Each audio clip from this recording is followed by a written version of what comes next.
नमस्कार दोस्तों, GNS news में आपका स्वागत है। हर उपयोगी जानकारी और काम की खबर से अपडेट रहने के लिए अभी सब्सक्राइब करें हमारे चैनल को और साथ में बेल आइकन भी प्रेस कर ले और वीडियो को ज्यादा से ज्यादा दोस्तों में शेयर करें। तो चलिए बढ़ते हैं खबरों की ओर। जी हां, आपको बता दें, चंद्रयान 3 की सफलता के बाद इसरो अब अपने अगले मिशन की तैयारियों में जुटा हुआ है। चंद्रमा पर सॉफ्ट लैंडिंग के बाद अब भारत की कोशिश सूरज के करीब पहुंचने की है। इसरो 2 सितंबर को सुबह 11:50 में आदित्य L1 मिशन लॉन्च करने जा रहा है। इस मिशन की लॉन्चिंग लाइव देखने के लिए इसरो कल से रजिस्ट्रेशन विंडो खोलने जा रहा है। आज इस बारे में जानकारी देते हुए इसरो ने ट्वीट किया है कि 29 अगस्त को दोपहर 12 बजे से यह विंडो खुल जाएगी और जो भी व्यक्ति इस ऐतिहासिक पल का गवाह बनना चाहते हैं वह रजिस्ट्रेशन करा सकते हैं।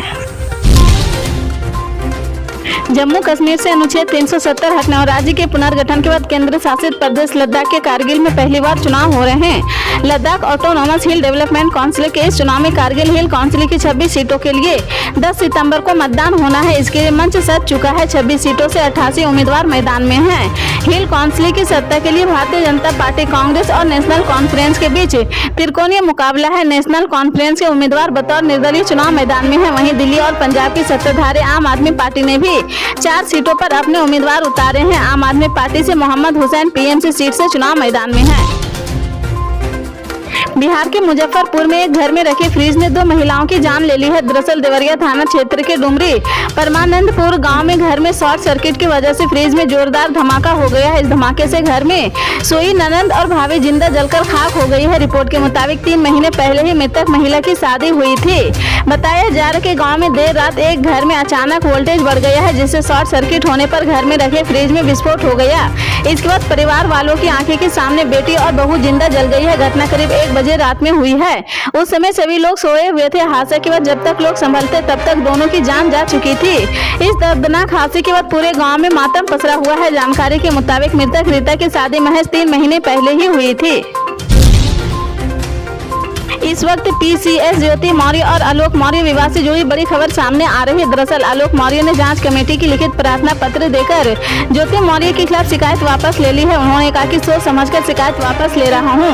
आलोक मौर्य की शिकायत वापस लेने के बाद जांच कमेटी अपनी रिपोर्ट कमिश्नर प्रयागराज को भेजेगी। अब शासन यह तय करेगा कि इस मामले में जाँच करनी है या नहीं। वहीं आलोक मौर्य शिकायत वापस लेने पर ज्योति मौर्य को बड़ी राहत मिलती दिख रही। दरअसल आलोक मौर्य ने पीसीएस पत्नी ज्योति मौर्य के भ्रष्टाचार के शासन से शिकायत की थी। आलोक मौर्य ने ज्योति मौर्य पर पीसीएस अफसर बनने के बाद करोड़ों की संपत्ति बनने का आरोप लगाया था। इसके साथ आलोक मौर्य ने पत्नी ज्योति मौर्य पर home guard commandant Manish Dubey के अवैध संबंध का भी आरोप लगाया था। कर्नाटक सरकार 5 चुनावी गारंटियों में से एक चौथी गारंटी गृह लक्ष्मी योजना की शुरुआत बुधवार से करने जा रही। करीब 1 करोड़ से अधिक महिलाओं को 2000 रुपये मासिक वित्त सहायता योजना जिला मुख्यालय शहर मैसूरू में शुरू की जाएगी। इस दौरान अखिल भारतीय कांग्रेस कमेटी अध्यक्ष मल्लिकार्जुन खड़गे और कांग्रेस नेता राहुल गांधी भी मौजूद रहेंगे। अधिकारियों ने सोमवार को यह जानकारी दी है। अगर आपने बैंक से लोन लिया है और अधिकृत एजेंसी के माध्यम से ऋण वसूली के मामले में परेशान है तो वाणिज्यिक अदालत का यह फैसला आपके लिए राहत भरे साबित हो सकता है। बैंक ऋण के एक महत्वपूर्ण फैसले की कमर्शियल कोर्ट ने जयपुर ने बैंकों और एनबीएफसी द्वारा दायर मध्यम पुरस्कारों की 325 प्रवर्तन याचिकाओं को खारिज कर दिया है। अदालत ने बैंकों द्वारा एक तरफा नियुक्ति किए गए माध्यम को नियम विरुद्ध माना है। कोर्ट ने कहा कि कानून के अनुसार मध्यस्थ को दोनों पक्षों की सहमति से ही नियुक्ति किया जाना अनिवार्य है। पड़ोसी मुल्क पाकिस्तान इस समय तमाम समस्याओं का सामना कर रहा है। एक समस्या सुलझ नहीं पाती है और दूसरी समस्या सामने खड़ी हो जाती है। आर्थिक संकट और महंगाई के चलते दुनिया भर में कटोरा लेकर घूमने को मजबूर पाकिस्तान की आवाम का सरकार को लेकर गुस्सा बढ़ता जा रहा है और किसी भी वक्त यह बगावती रूप ले सकता है। आम जरूरतों की चीजों को आसमान छूती कीमतों से पहले ही परेशान पाकिस्तान के लोगों के लिए नई परेशानी भारी भरकम बिजली के बिल बनकर आए हैं। मुल्क के ज्यादातर हिस्सों में बिजली आने जाने का भला ठिकाना न हो, लेकिन यह बिल लोगों के जख्मों पर नमक छिड़क रहे हैं। मुल्क में बिजली की बढ़ती कीमतों के खिलाफ विरोध प्रदर्शन रविवार को भी जारी रहा। विभिन्न चैनलों पर दिखाए गए कि टीवी फुटेज में लोग गुस्से में बिजली बिल जलाते नजर आए हैं।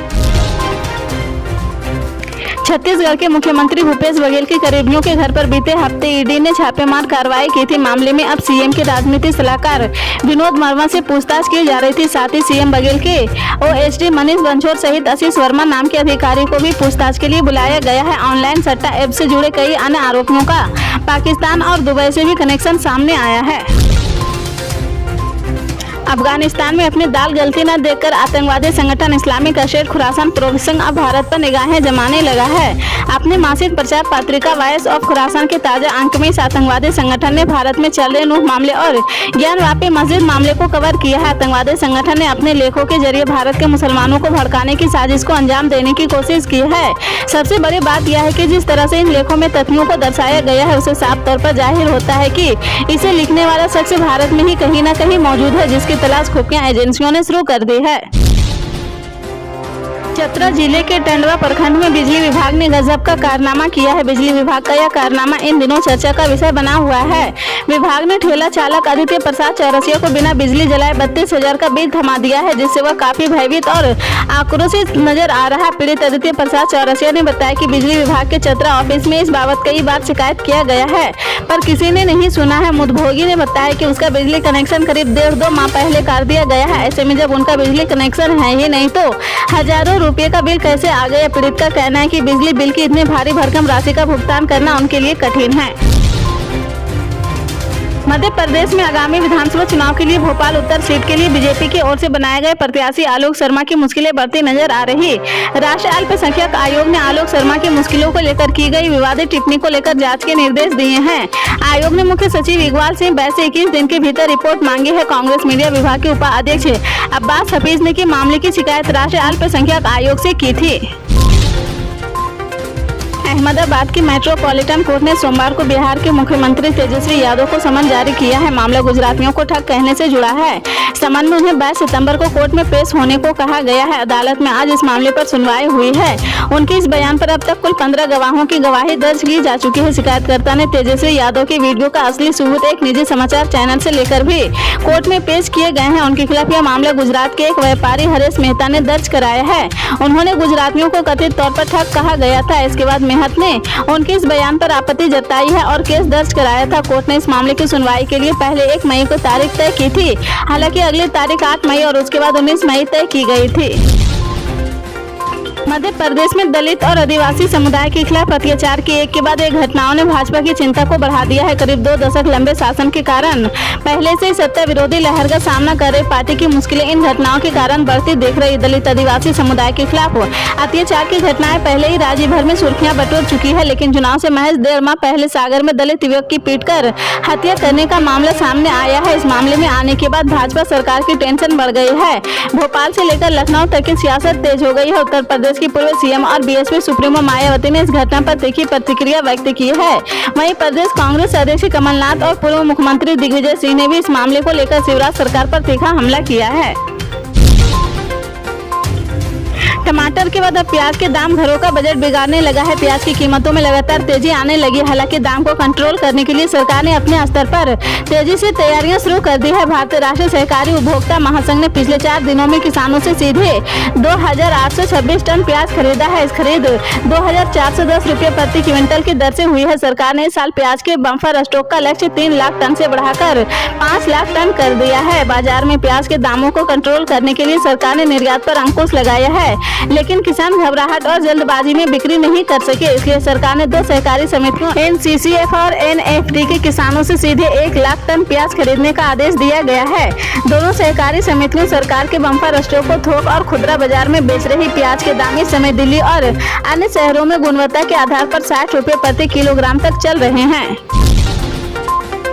साल के अंत में देश के 5 राज्यों में विधानसभा चुनाव होने हैं। इनमें से एक राज्य मध्य प्रदेश भी है, जहां मतदाताओं को लुभाने के लिए तमाम राजनीतिक दल तरह तरह के वादे और गारंटियां दे रहे। रविवार को भाजपा सरकार ने महिलाओं के लिए सम्मान राशि, किफायती गैस सिलेंडर और सस्ती बिजली मुहैया कराने का वादा किया है। तो वहीं कांग्रेस ने अपनी चुनावी गारंटियों को 6 से बढ़ाकर अब 11 वचन कर दिए हैं। मुख्यमंत्री शिवराज चौहान ने रविवार को जम्बूरी मैदान भोपाल में लाडली बहना सम्मेलन में कई घोषणाएं की हैं। उन्होंने रक्षाबंधन पर महिलाओं के खाते में रविवार को 3,1200 करोड़ रुपए की राशि डाले हैं। इस दौरान मुख्यमंत्री ने कहा कि मुख्यमंत्री लाडली बहना योजना में बहनों को प्रतिमाह दी जा रही 1,000 रुपए की राशि के स्थान को अक्टूबर माह से 1,250 रुपए की राशि दी जाएगी। कोरोना काल में भाजपा सरकार के दौरान अस्पतालों में हुए कथित अनियमितताओं की कर्नाटक सरकार जांच करेगी। कर्नाटक के डिप्टी सीएम डीके शिवकुमार का कहना है कि उनकी सरकार बदले की राजनीति नहीं कर रही, वह बस चाहते हैं कि लोगों को न्याय मिले। डीके शिवकुमार ने कहा कि कोरोना काल में ऑक्सीजन की कमी से 36 लोगों की मौत हुई थी, लेकिन तत्कालीन मंत्री ने कहा था कि सिर्फ 3 लोगों की मौत हुई थी। क्या हमें इनकी जाँच नहीं करनी चाहिए? स्टाफ के एक कर्मचारी को निलंबित नहीं किया गया है और किसी भी जवाबदेही तय नहीं की गई है। पल के अपडेट जानने के लिए जुड़े रहे आप अपने जीएनएस न्यूज चैनल से। मिलते हैं अगली बड़ी खबर के साथ, तब तक के लिए जय हिंद।